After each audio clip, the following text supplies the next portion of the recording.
The Makespace mural that I painted in 2021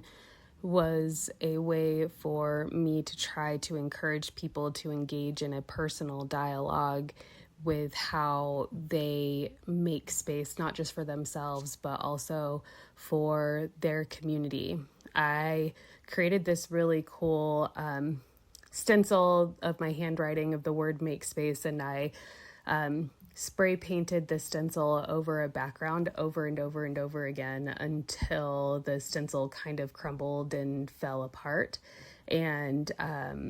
then I used like different abstract sort of mark making things to like kind of decorate the mural and bring it all together. And because the piece was talking about making space, I also painted the mural onto the concrete, onto the floor around it, so that people could immerse themselves in the actual space,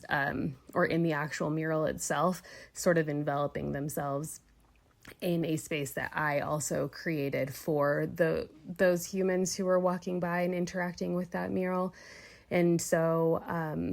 and I use like really bright colors in my work to kind of bring people in and introduce them to my work with a very inviting experience. And then oftentimes, especially back during COVID, I was wanting to use these sort of vague prompts to kind of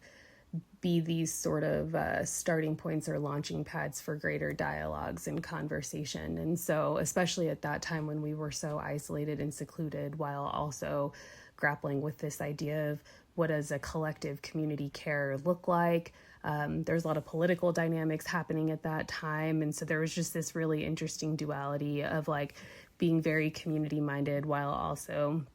having to take care of yourself, whether that be physically, emotionally, what have you. And so